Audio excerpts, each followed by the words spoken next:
আসসালামু আলাইকুম রহমতুল্লাহ। অষ্টম শ্রেণী গণিত অনুশীলনী 3-এর প্রশ্ন 23 নিয়ে আলোচনা করব ইনশাআল্লাহ।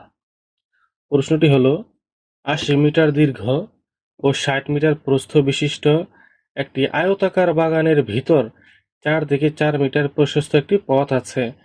প্রতি বর্গ মিটার 7.25 টাকা দরে, মানে সোয়া 60 টাকা, আমরা সোয়া বলি যেটা, সোয়া 60 টাকা দরে ওই পথ বাঁধানোর খরচ কত?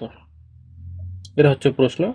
এখন সমাধান লেখার পর একটি চিত্র আঁকবো। চিত্রটা এই যে প্রশ্নের অনুযায়ী আঁকবো। কিভাবে? 80 মিটার দৈর্ঘ্য বলছে, 80 মিটার, এই যে 80টা হচ্ছে এই যে বাহিরে যে দাগটি রয়েছে এটা, এই পাশ থেকে এই পর্যন্ত হচ্ছে 80। আর 60 মিটার প্রস্থ বলছে, 60 মিটার প্রস্থ, তাহলে এখান থেকে এই পর্যন্ত হচ্ছে 60 মিটার প্রস্থ। 80 মিটার দৈর্ঘ্য, 60 মিটার প্রস্থ পেলাম। এবং বলেছে আয়তাকার বাগানের ভিতরে, ভিতরে চারদিকে রাস্তা আছে 4 মিটার করে। এটা তো বাগান।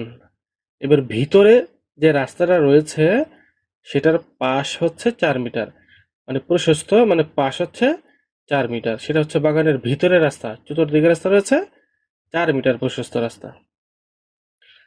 এখন বলছে প্রতি বর্গ মিটার 60 টাকা দরে ওই পথ, মানে এই যে রাস্তাটা রয়েছে এটা বাঁধানোর খরচ। এটা এখানে বাঁধানো হবে, অর্থাৎ হয় টাইলস বসাবে অথবা অন্য কিছু বসাবে, যেটাই বসাবে। তো প্রতি বর্গ মিটারে 60 টাকা লাগবে। 1 বর্গ মিটারে 60 টাকা লাগবে, 2 বর্গ মিটারে 14.5 টাকা লাগবে। এইভাবে মানে এখানে যে রাস্তাটা রয়েছে এটার মধ্যে টোটাল কত খরচ পড়বে লিখবো, দেওয়া আছে, লেখা আছে, লিখবো, দেওয়া আছে। তারপর আয়তাকার বাগানের দৈর্ঘ্য, আয়তাকার বাগানের দৈর্ঘ্য 80 মিটার, প্রস্থ 60 মিটার। এটা প্রশ্নই দেওয়া ছিল, সেটা লিখে নিলাম, এখানে সুন্দরভাবে লিখে নিলাম। দৈর্ঘ্য পেলাম, প্রস্থ পেলাম। বন্ধুরা মনে রাখবেন, আয়তাকার, আয়তাকার যে কোনো কিছু হোক, বাগান হোক, পুকুর হোক, মাঠ হোক, যেটাই হোক, আয়তাকার যদি থাকে তার মানে একটি দৈর্ঘ্য একটি প্রস্থ আছে আয়তাকার থাকলে। আর এই দৈর্ঘ্যের প্রস্থ দিয়ে ক্ষেত্রফল বের করা যায়। তো আয়তাকার বাগানের ক্ষেত্রফল হচ্ছে, ক্ষেত্রফল মানে যে ভিতরে যে জায়গাটা রয়েছে পুরোটা, আয়তাকার বাগানের ক্ষেত্রফল সেটা বের করব। আয়তাকার বাগানের ক্ষেত্রফল হচ্ছে দৈর্ঘ্য গুণ প্রস্থ। দৈর্ঘ্য গুণ প্রস্থ মানে এটা হচ্ছে ক্ষেত্রফল। তো ক্ষেত্রফলের সময় বর্গ লিখতে হয়, বর্গ মিটার লিখতে হয় ক্ষেত্রফলের ক্ষেত্রে। এবার দৈর্ঘ্য লিখবো 80 মিটার, প্রস্থ 60 মিটার, বাহিরে বর্গ মিটার থাকবে। দুইটা গুণ দিলে হবে 4800 বর্গ মিটার, 4800 বর্গ মিটার। তাহলে কি বন্ধুরা, কি পেলাম? তাহলে বন্ধুরা কি পেলাম? বাগানের দৈর্ঘ্য প্রস্থ দুটো তো প্রশ্নে দেওয়া ছিল, এ দুটি থেকে বাগানের ক্ষেত্রফল আমরা বের করে নিলাম, 4800 বর্গ মিটার। তারপর লিখেছি এখানে, যেহেতু বাগানটির ভেতর চারদিকে 4 মিটার প্রশস্ত পথ আছে, সেহেতু পথ বাদে বাগানের দৈর্ঘ্য, এখন হচ্ছে পথ বাদে বাগানের দৈর্ঘ্য 80 - 8 মিটার। 80 - 8, 8 পেলাম কিভাবে সেটা দেখি। বন্ধুরা একটু খেয়াল করি চিত্রটি। এই যে 80 মিটার কোনটা? এই যে বাহিরে যে একটা রয়েছে না, বাহিরে এখান থেকে এই পর্যন্ত হচ্ছে 80 মিটার, এটা হচ্ছে বাহিরে। এবার বলেছে পথ বাদে, পথ বাদে।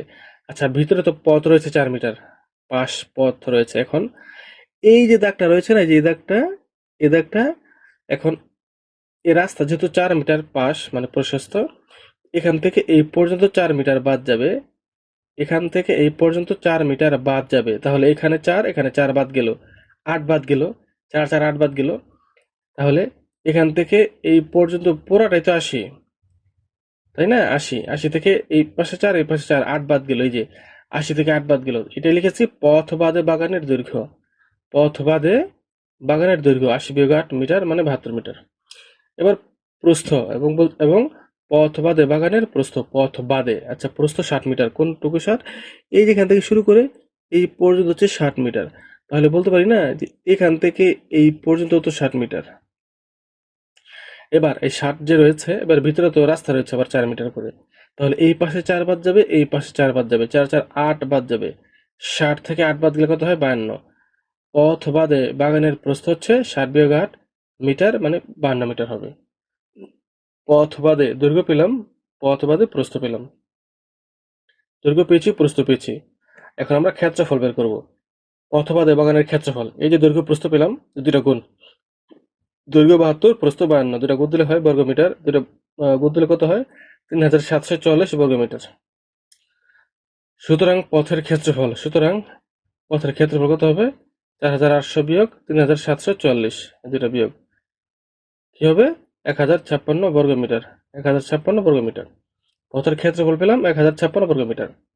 এই যে রাস্তাটা রয়েছে চতুর্দিকে, এই টোটাল রাস্তাটার ক্ষেত্রফল পেলাম 1,056 বর্গমিটার। এখন বলেছে প্রতি বর্গমিটার 60 টাকা দরে, প্রতি বর্গমিটার, প্রতি যে কথা একই কথা, আমরা লিখবো 1 বর্গমিটার পথ বাঁধতে খরচ হয় 60 টাকা, 7.25 টাকা। 1 বর্গমিটার পথ বাঁধতে খরচ হয় 60 টাকা। সুতরাং 1,056, যে 1,056 ডট ডট দিয়ে এই 7.25-এর সাথে, মানে 7.25-এর সাথে 1,056 গুণ দিলে কত হয়? 7,656 টাকা। 7,656 টাকা খরচ হবে। তাহলে পথ বাঁধাতে খরচ হবে কত? 7,656 টাকা। এটাই হবে উত্তর।